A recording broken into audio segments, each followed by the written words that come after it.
Terima kasih pemirsa masih tetap setia bersama kami dalam program Merah Putih hanya di Nusantara TV. Saya Doni The Kaiser. Kita tengah berdiskusi dengan para panelis yang luar biasa terkait dengan target pemerintahan Presiden Prabowo Subianto untuk tahun ini menyelesaikan 3 juta unit rumah. Yes, 3 juta unit rumah. Ya, seperti apa? Nanti kita diskusi lagi di akhir Desember ya dengan bapak-bapak ini.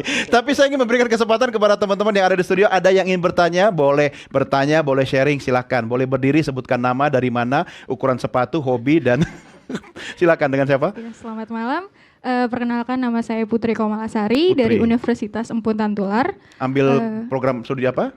Ilmu komunikasi. Ilmu komunikasi. Tepuk tangan buat Mbak Putri. Terima kasih. Silakan, pertanyaan boleh. Ya, baik. Tadi kan menyimak dari penjelasan Bu Mika, itu tentang pinjol itu menjadi itu penghambat. bukan hambatan. Asal tahu cara makainya mungkin. Iya, asal tahu cara makainya. Kenapa Kan kamu itu menjadi pinjol? peluang gitu. Enggak, maksudnya ada beberapa pertanyaan dari teman-teman saya. Iya, gitu. boleh silakan. Kan tadi itu menjadi peluang kalau untuk Bu Mika. Cuman ada beberapa orang-orang yang berpikir itu kan menjadi hambatan.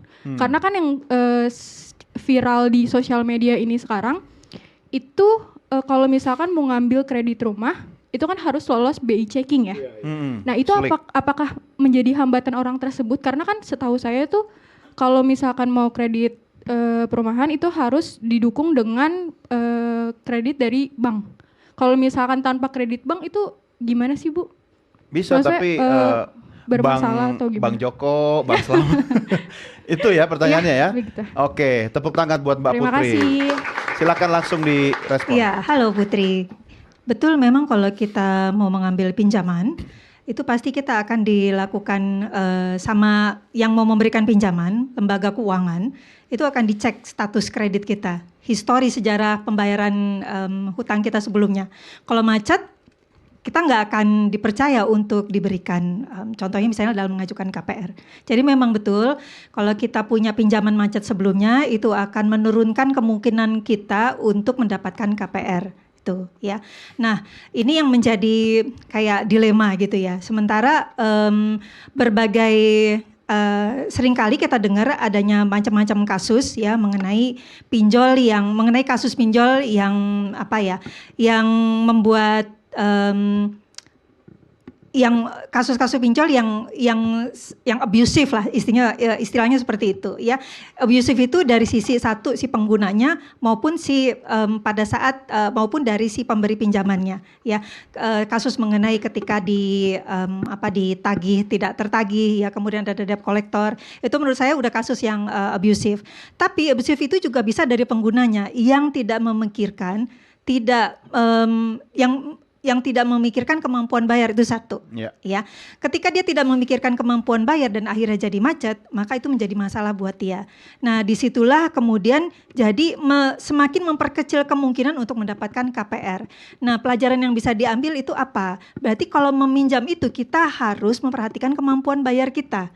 Ya, minjem pinjol itu contoh bukan hanya pinjol ya, macam-macam lah gitu. Di sini Bu ada pay letter juga ya. Itu kita harus melihat bahwa ketika kita minjem ini bukannya aji mumpung. Nah, yang seringkali jadi masalah itu orang minjem pinjol karena kepepet. Itu ya, bukan cuma aji mumpung itu kedua biasanya ya. Tapi yang pertama mungkin kepepet. Nah, kepepet itu ada misalnya urusan emergency. Padahal yang namanya urusan emergency sebenarnya orang ketika lagi emergency dia harus melihat apakah dia mampu atau tidak membayar. Intinya kalau orang lagi emergency sebenarnya kan lagi duafa ya. Jadi butuh bantuan, bukan butuh pinjaman. Kalau pinjaman harusnya yang 0% bunganya. Kalau lagi kepepet, ya berarti tidak ada kemampuan bayar. Kalaupun mengembalikan tanpa bunganya, gitu. Nah, intinya maksud saya, ketika kita mengambil KPR, itu kita harus memastikan bahwa kita punya kemampuan bayar. Jadi cicilan KPR-nya itu harus benar-benar di dalam kemampuan kita. Contoh kalau kita punya gajinya UMP, sebagai contoh tadi 4,9 juta lah gitu, 5 juta.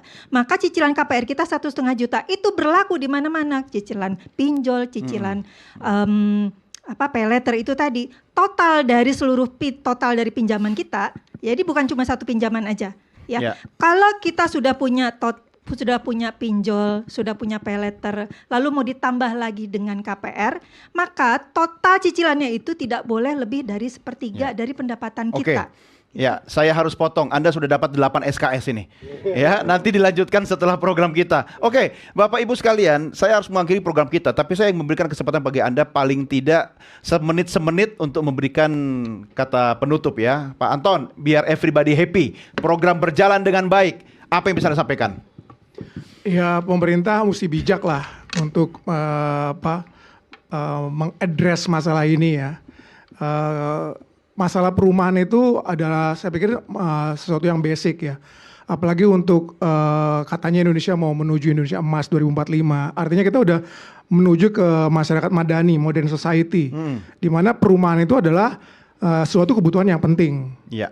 Kalau pemerintah tidak memberikan solusinya itu dengan serius, hanya sekedar asal-asalan atau janji-janji aja, saya pikir cita-cita Indonesia Emas 2045 akan sulit. Kita harus punya roadmap yang jelas gitu untuk ke depan. Dan saya pikir yang diperlukan adalah rencana-rencana yang realistis, bukan hanya sekedar obrol-obrol janji. Saya pikir itu aja. Kita tunggu ya, mudah-mudahan itu bisa terwujud. Pak Yayat, singkat Pak.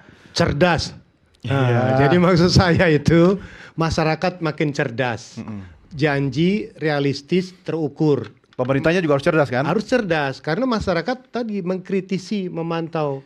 Ya, jadi kalau pemerintah tidak cerdas, ternyata dari target tidak tercapai, juga harus berani kekurangan itu disampaikan. Dan kedua, konteksnya itu kolaborasi, jangan bekerja sendiri. Ya, pusat daerah, pengembang swasta, komunitas, jangan lupakan komunitas. Persoalannya itu akarnya di komunitas, bahwa the big developer itu adalah komunitas. Ya, keren itu. Oke, terima kasih Pak Yayat. Pak Dedi. Ya, buat kami di Asosiasi Pengembang, jadi kami sudah mengucapkan terima kasih dengan Kementerian yang baru PKP. Sudah ada perbaikan, relaksasi segala macam, tapi kami masih menunggu aturan regulasi terkait 2 juta rumah ini yang disebut dengan gratis, karena ini mempengaruhi bisnis kami. Jadi biar orang juga jangan sampai menahan membeli rumah karena berharap gratis gitu kan, nunggu gratis nah gitu. Dan kemudian juga kami berharap juga pemerintah ini lebih serius menghadapi terkait judol, karena judol pinjol itu kayak anak kembar. Karena pinjol itu sering dipakai buat judol. Akhirnya mereka terlibat seliknya kan. Nah, maksudnya kalau makin sulit gitu. Karena kadang-kadang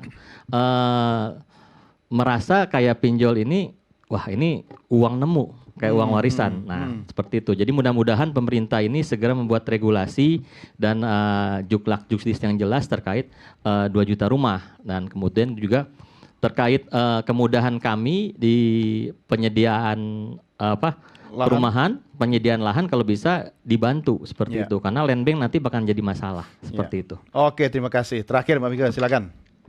Beli rumah itu bukan beban. Beli rumah itu untuk membangun kita punya aset pribadi. Jadi untuk membangun kemandirian finansial kita juga, karena kita tidak boleh tergantung dari orang lain. Karena itu beli rumah harus sesuai dengan kemampuan kita. Dengan demikian yang namanya pembiayaan itu jangan dianggap tabu. Karena yang namanya membeli KPR itu tidak sama dengan pinjol, tidak sama juga dengan judol. Membeli rumah dengan KPR itu berarti kita berhutang tapi nanti jadinya aset. Asalkan sesuai dengan kemampuan. Hitung-hitungan perencanaan keuangan, cicilan KPR kita batasi hanya sepertiga dari penghasilan kita saja. Oke, terima kasih. Dan saya ingin mengingatkan bagi Anda semua pemirsa, rumah bukan sekedar tempat berteduh atau tempat tinggal.